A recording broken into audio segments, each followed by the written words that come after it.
are listening to the podcast for learning the language of A Course in Miracles so you can understand the meaning, embody the message, and live the teachings as a way of life. Welcome to episode 23 of this podcast. I'm your host, Reverend Jennifer McSween, creator of this podcast, and the Course in Miracles practice coach for taking those who are studying the Course from inspiration to application. On this week's episode, I'm talking about the body as a communication device.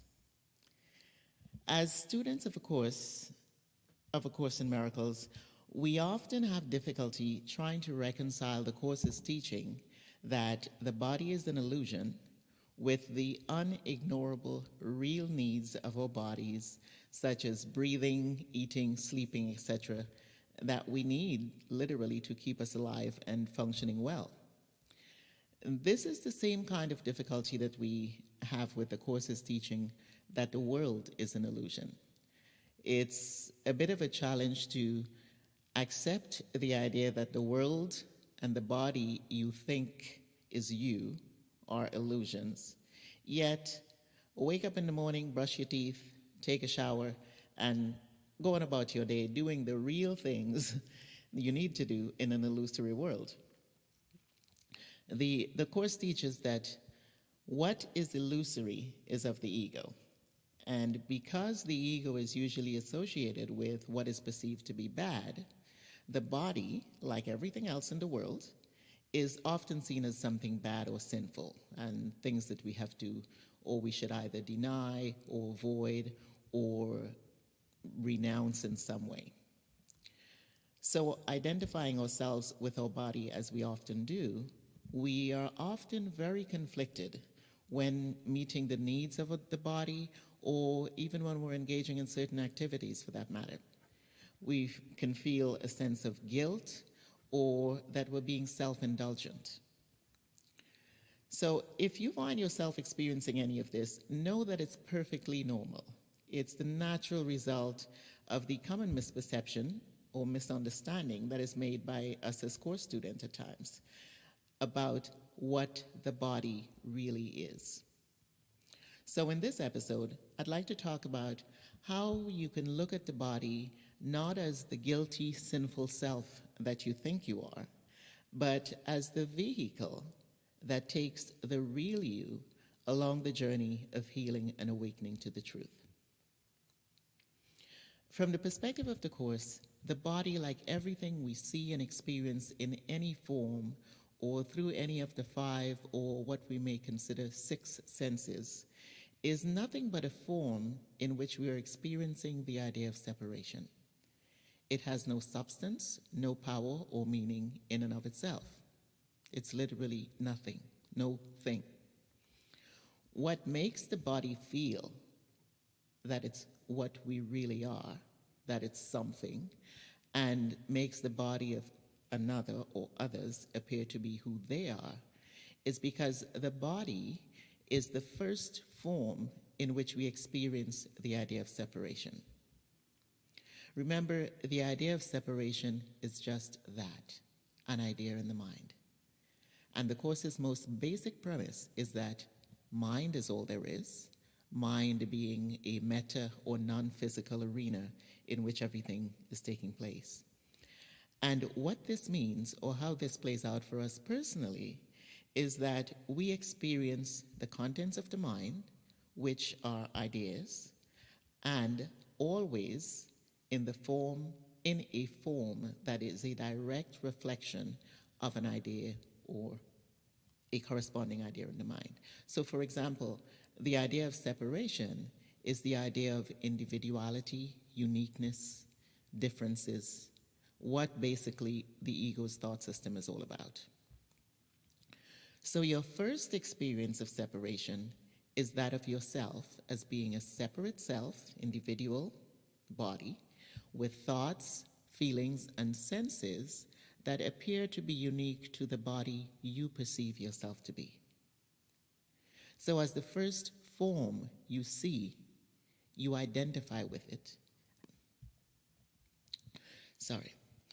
The Course describes the body as a quote unquote wall erected by the ego to keep the mind, which is what you really are, separate and unaware of your true self.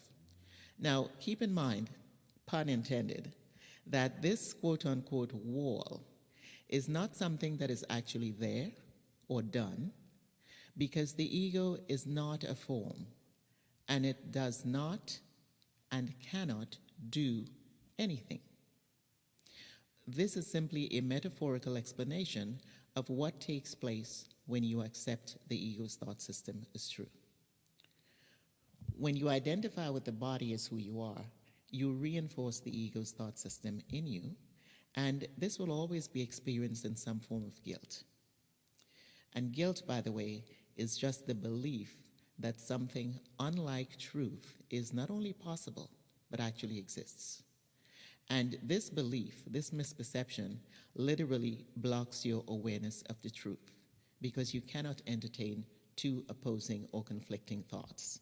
So you either accept the ego's thought system as true, or you accept the Holy Spirit's. When you accept the ego's thought system as true, you naturally experience the guilt, which is the belief that that is true. The impossible could be true. The Course teaches that the body, just like the world and everything that seems to be in it, should be looked at not from the perspective of what it appears to be, but from the perspective of what it's for, the purpose it serves. And purpose is a very central and very important theme in the Course. The Course says that everything can only serve two purposes. One, the ego's purpose, which is to separate and keep you from awakening from the dream of separation.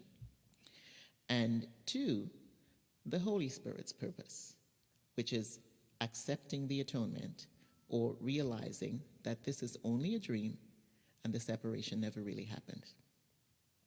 The purpose that something will serve will be determined by the thought system you accept to be true.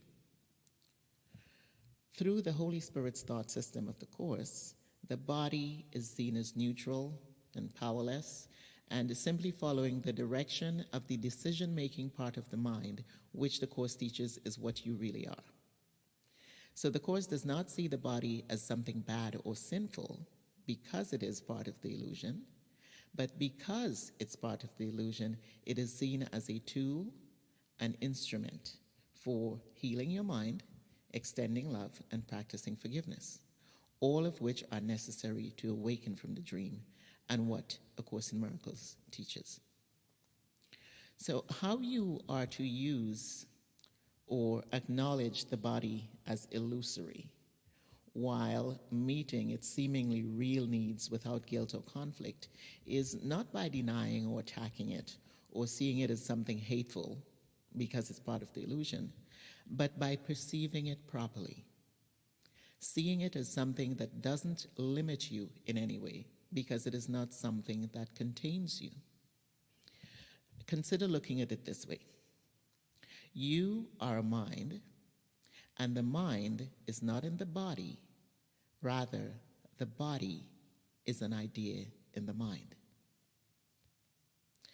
Contrary to appearances, what we believe or what we may have been taught, no aspect of the body or anything in any form, affects the mind. It is always and only what takes place in the mind in the form of how you, the decision-making part of the mind, perceives that determines what you feel and the way you experience anything. Be aware that all the body is a projection of the idea that you're a separate self. And this is a misperception. It is not the truth. The Course teaches us to use everything for the purpose of awakening to the truth. So the body, in the eyes of the Course, is a metaphorically built-in communication device, because we all perceive ourselves as having a body, and most of us, most of the time, think that we are our body and behave accordingly. Whatever the way we think, we perceive and think about ourselves is always experienced in some form, in some aspect of our body. And keep in mind that by body, I don't just mean the physical body. Body includes our feelings, emotions, personality, temperament, etc. So whenever you find yourself feeling unfairly treated or attacked, or judging another because of their appearance, their behavior, personality, some bodily aspect, or something about that specific person that makes you feel threatened in some way, see that as information coming to you through your body. What it's telling you is that you're accepting the ego's thought system as what is true for you. And remember that this is what leads you to feel unfairly treated, attacked, and therefore the need to counterattack with judgment. In other words, believing that the dream of separation in which you are a body is real is what leads you to feel attacked and unfairly treated. So you can use this information to make the choice to entertain the Holy Spirit's thought system instead.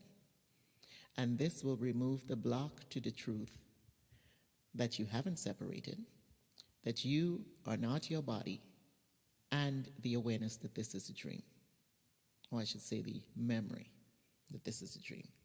And this is what will allow you to practice forgiveness, which is letting go of the belief that any of these illusory forms in the dream have the power to affect you, the real you, in any way.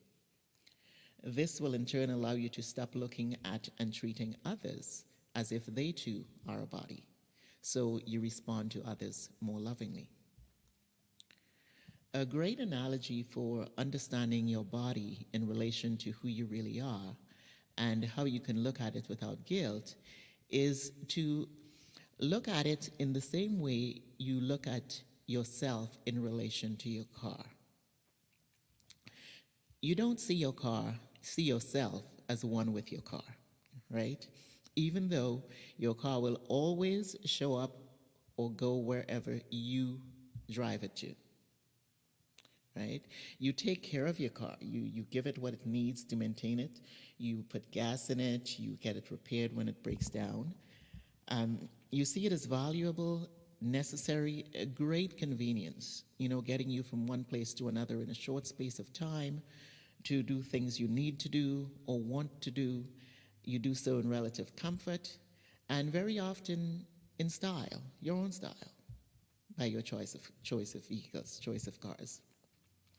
You appreciate having it for what it allows you to do, and you use it for purposes that help, benefit, and or adds value or adds to the quality of your experience and your loved ones and others around you who you may be able to help in that way. However, you don't usually identify yourself or see yourself as your car. Now, I know there are some people who do, who do identify with their car and, see themselves as being one with the car. And you might be one of them. And no judgment here. I'm just saying that as a general rule, most people don't. They are able to recognize and maintain their identity as the driver of their car, not the car itself, regardless of how much they seem to need their car, how much time they spend in it, how much enjoyment they get from having it and using it, and how much they have to either invest in it or to care for it. They're able to see it as a vehicle for getting them from point A to point B. Now, how this analogy applies to the body is because the body acts as a vehicle that carries out, or that is carrying out and expressing the ideas of the mind in different forms.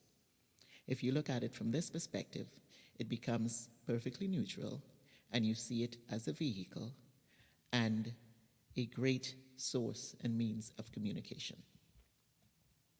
So that's it for this week. Thank you for listening to this week's episode of Understanding the Language of A Course in Miracles podcast. If you enjoyed this episode or found it helpful, please leave me a review on iTunes so that others can hear about it, enjoy it, and might also find it helpful. And do subscribe if you have not yet done so that you don't miss another episode. Have a great week and see you on the podcast next Wednesday.